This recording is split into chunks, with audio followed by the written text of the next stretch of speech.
the latest. Thank you for your love and support. I appreciate you all.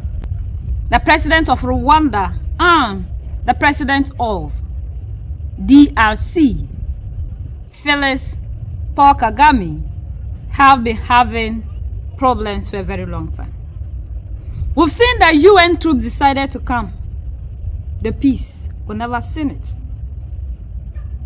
African Union sent their troops. No peace.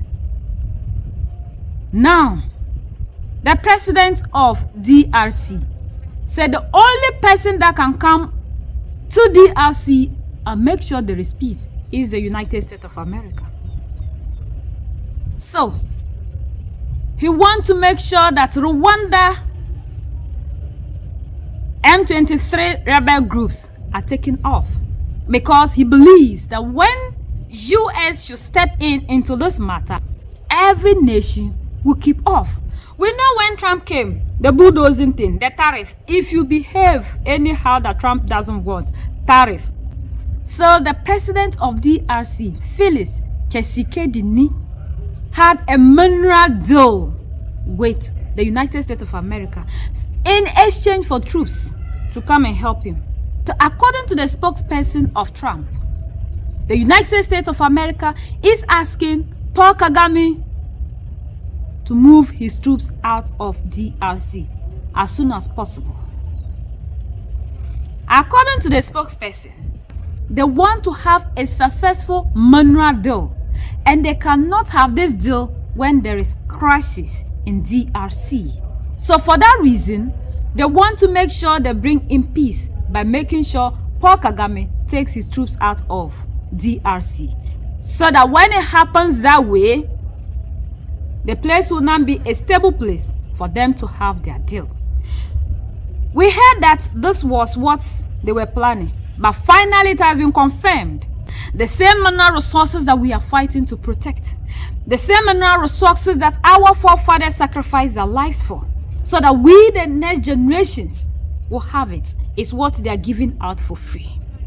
President Felix Tshisekedi of the Democratic Republic of the Congo has a powerful ally in US President Donald Trump, who on Thursday demanded Rwanda immediately withdraws its troops from the DRC and that the rebel group M23 lays down its arms. Now he expects all parties to demonstrate that readiness through action. President Trump's advisor on African affairs, Masad Boulos, father-in-law to his daughter Tiffany, who met with President William Ruto earlier this month, announced in a press briefing on Thursday that the US and Congo were pursuing a minerals deal. President Tshisekedi and I discussed a minerals deal. Of course, we need a more stable environment to achieve this objective. President Tshisekedi has been dangling the carrot of minerals at President Trump in a strategy to outsmart President Paul Kagame, with whom he is engaged in a war of words prior to a meeting in Qatar last month and alleged armed conflict.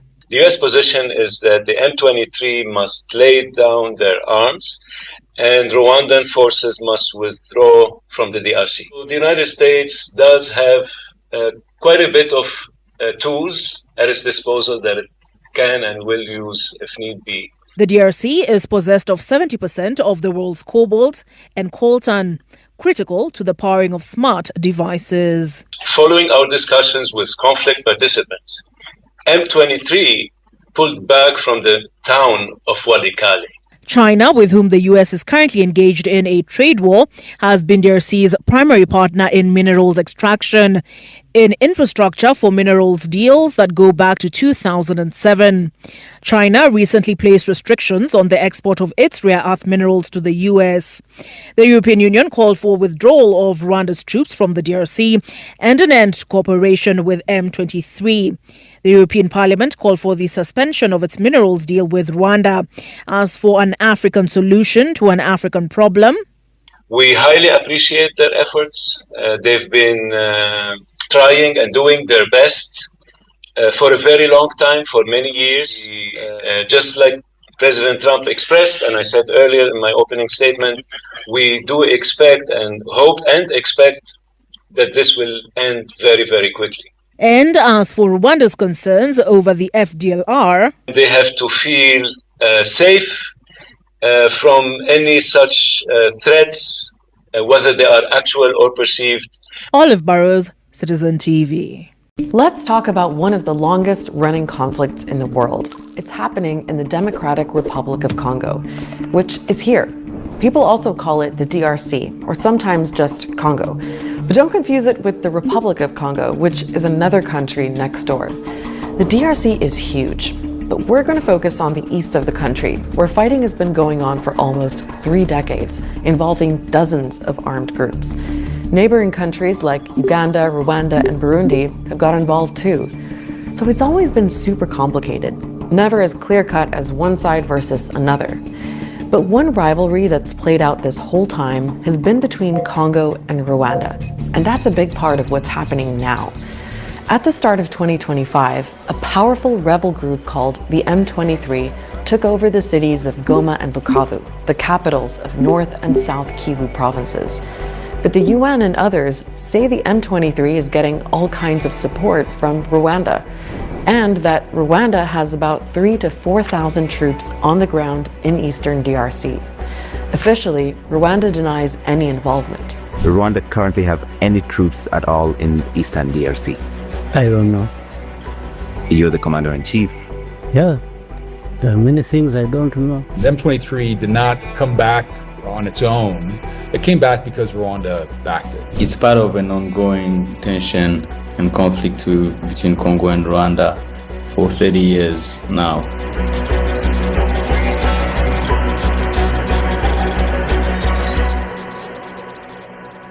It all goes back to the 90s, or 1994 to be precise. That's when the genocide in Rwanda happened.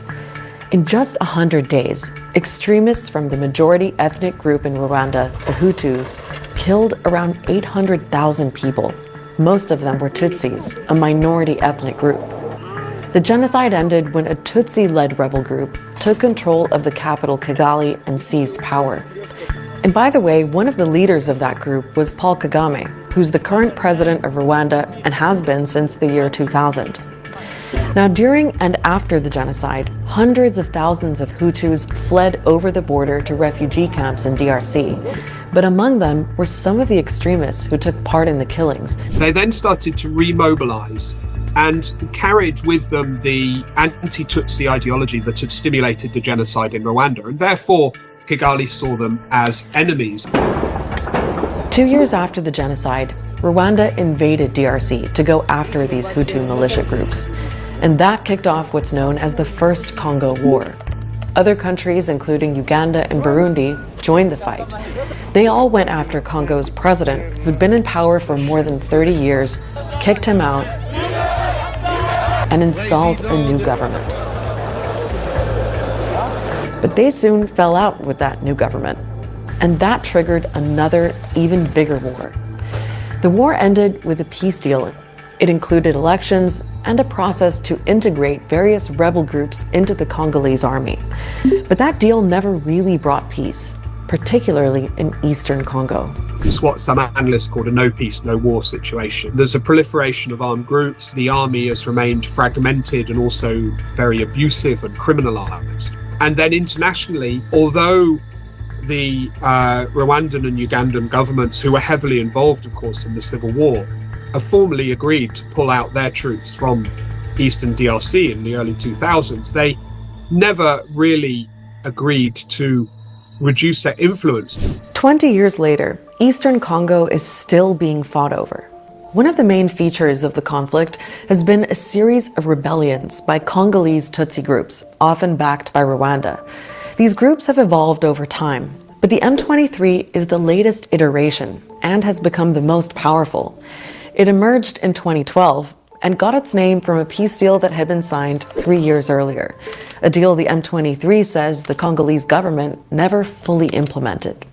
The M23 actually managed to capture Goma back in 2012, but were forced to withdraw after just 10 days. And for a few years after that, the M23 were essentially out of the picture, but they came back in 2021. And have been gaining more and more territory since then. Kigali-backed M23 rebels ramped up their lightning offensive in the east of DR Congo. The way they've captured, and this time held on to Goma and Bukavu, the region's main cities, shows just how powerful they've become. Calm has returned to Bukavu and people are getting back their daily lives. Rwandan-backed M23 rebels now aiming for the city of Uvira. Uvira would be the third major city in M23's advance in eastern DRC in a matter of weeks. It's estimated that M23 has 6,000 fighters, but a lot of people say they couldn't have taken all this territory without Rwanda's help. That the M23 itself, from what we understand, is really dominated by the Rwandan army. For key battles, it's the Rwandan army that brings the firepower, that brings the coherence, the discipline, the organization, the resources with it. The M23 didn't have any of that.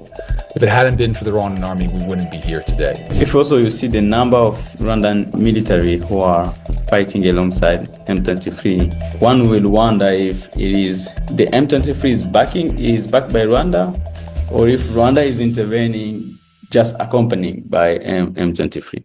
Now, what do the M23 and Rwanda want in Eastern Congo? Well, there's a lot going on here. There's what the different sides are saying, and also what experts are piecing together based on what's actually happening. So, for example, the M23 and Rwanda say they want to protect Tutsis, who face discrimination and persecution in Congo for a long time. But that doesn't necessarily explain everything they're doing or have done. There is a history of persecution and discrimination against the Congolese Tutsi community in the Eastern Congo. It's very important to say that. And yet, there wasn't an increase in that discrimination or persecution in the days leading up to the M23 rebellion. It's not like they responded to an imminent threat. The M23 and Rwanda also say they're going after Hutu extremists. These are the groups we mentioned earlier that Rwanda first went after back in the 90s. There's one group in particular which comes up. It's called the FDLR, and Rwanda still sees it as a security threat. The FDLR question has to be answered. We have to find a solution. That is something Rwanda has been always bringing up, even when, according to the UN report, according to many actors in the region, according to Rwandan officials themselves, the threat to Rwanda that's represented FDLR has changed completely over years. The genocide has such a foundational role in Rwandan society that it's impossible to actually disentangle genuine security concern from manipulation and pretext. Another reason people talk about is natural resources, because this region has a lot of really valuable minerals that have always helped to fuel and fund the conflict there. It's minerals like gold, cobalt, and coltan, which is used to make all kinds of electronic devices.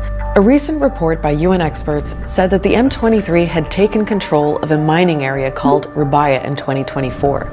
It's got one of the biggest coltan mines in the region, which was earning the M23 around $800,000 a month last year. It said minerals were being exported via Rwanda. Last year, about $1.1 billion of minerals were exported from Rwanda. It's a huge amount for such a small economy. And most of those minerals came from the Eastern Congo. Now, another question is whether the M23's ambitions may have grown, particularly off the back of all their recent military success. Because the M23 is also part of an alliance that seems to have political aims that go well beyond Eastern Congo. It's called the AFC, the acronym of its French name, which translates as Congo River Alliance. And the AFC is led by this guy, Corneille Nangaa, who's not Tutsi. He's the former head of Congo's Electoral Commission, but has become one of the main opponents of the president, Félix Tshisekedi. Nangaa says he wants the M23 to take the fight all the way to the capital and take control of the whole country. Our objective is Congo. We are fighting for Congo. We are not fighting for mineral. Tshisekedi regime has destroyed the army, has destroyed the national police. He has destroyed the administration, and above all, he has destroyed justice. Now, President Tshisekedi says Congo's army is ready to defend every inch of territory, and his government has designated the M23 as a terrorist group. Une riposte vigoureuse et coordonnée contre ces terroristes et leurs parrains est en cours. But we're not really seeing signs of that on the ground. There are reports of Congolese soldiers surrendering and even fleeing to Rwanda. And Congo's army and government are notoriously weak. The Congolese army is a real mess, and it has been historically. It's been riven with factions that come from armed groups that have refused to be dissolved into the army, so they retain parallel command structures. It's also an army that's extremely corrupt, and all issues of pay and resources are the subject of very severe infighting amongst senior military. Contrast that with the M23 in Rwanda, who've been rapidly taking and holding territory and setting up parallel administrations in those areas. Everywhere it goes, it's destroying administrative records, issuing birth certificates, setting up tax collection services and revenue services. It very much feels like this is a long-term occupation. So what about attempts to resolve this situation? Well, there have been a couple of regional peace initiatives going on, but neither have made much progress. Meanwhile, Congo's president has called for countries to blacklist Rwanda. The US has put sanctions on a Rwandan minister, and the UK has announced some measures, including pausing financial aid to Rwanda. The EU is talking about suspending their mineral trade, but have held off on sanctions for now. Since 2012, Rwanda has made itself very useful to a number of Western countries with whom it has a whole range of different ties, whether it's sponsoring football teams or, most importantly, Rwanda's peacekeeping operations in Central African Republic, and I think notably in Mozambique, where the Rwandan army is protecting a very important installation of the Total oil company. And I think these create a set of relationships with Western politicians, which means that Western politicians are very reluctant to challenge Kigali. Ultimately, unless you force these leaders, bring them to the table via means of international sanctions, international boycotts, close the money tap, we're not going to see this conflict ending unless you have some serious pressure being placed on the groups. And while this cycle of conflict goes on, driven by all sorts of motivations and competing interests, it is, unsurprisingly, civilians who are bearing the biggest cost. Thousands of people have been killed in the recent fighting, and hundreds of thousands have been displaced. Almost 1 million people were already living in camps around Goma. They'd fled there to escape other rounds of fighting over the years. But some of those camps have been attacked and destroyed, and the M23 have also ordered thousands of people to leave these camps. It's a critical issue here because you've got some of the most needy people on the face of this earth, really. People that have been displaced for 2 years, 3 years, and even more, now having to return back to their home villages. Ukraine. Trump said when he comes into office, that very day, Russia-Ukraine war is going to come to an end. Have we not seen what is happening? Has Russia-Ukraine war come to an end? At the end, the United States of America was asking Zelensky to compensate the United States of America for all the aid it has given to Ukraine. If the case, even with UN, peace hasn't been known, is it the United States of America? We want to repeat history. We have forgotten what happened in Libya, so we want another one. This one we are giving it out for free. They are not coming forcefully. Oh, I'm not bad. Don't want him to lumber for as a bro, but don't bring Fane ajang papude. Fane kamata bum fane kwanana. When you get leaders who only think about themselves, the rest of their followers suffer. And that is what we are seeing. The Africa we are calling for unity, yet we cannot unite. African affairs must always be on the streets for people to kick left, right, front, center. These people, when they're having their own issues, never invite the African. But the African always believe that things cannot be done by himself unless somebody else who is not in his skin type. And when these same people tell you you cannot manage your own affairs, you sit there and say it's an insult. When these people speak to you and treat you anyhow, you sit there and say how inferior they are seeing you, the African. If you don't add value, as Captain Ibrahim Traore say, if you don't add value to yourself, nobody will add value to you.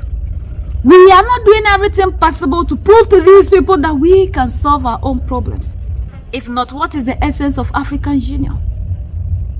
When EU is managing its affairs, making sure that everything is done within EU, Africa, everything is done outside. All the other skin types must have validation of the African. So we always project ourselves inferior to these people. So we can't solve our internal problems, yet we sit in our African Union and we are calling for unity. How do we unite with this kind of attitude? So when will the Africans see the brother as the brother? To when will we believe in ourselves and continue the legacy of our forefathers who sacrificed everything to give us what we have today? When we are fighting to protect these mineral resources, our leaders are giving them out for free. It must benefit everybody except the African. And no one fully. Who has actually did this to us? We ourselves are not ready for freedom. And those who rose up to fight for freedom, those who understand what freedom is, and they're fighting for it, we are the same people who will be used against them because we ourselves don't want freedom. We love oppression so much. And that is why Yellow Papa has decided not to give you freedom. And these people are fighting everything possible, protecting the legacy of their forefathers and making sure that their next generations wouldn't suffer. We are making sure that even 50 and a century years generations will come and meet nothing but debt. That is the leader of the African for us. But we will fight. We will stand by Mali, Niger and Burkina Faso and make sure that we will win this battle. Captain Ibrahim Traore said, motherland or death. We will fight because there is nobody that will fight for us.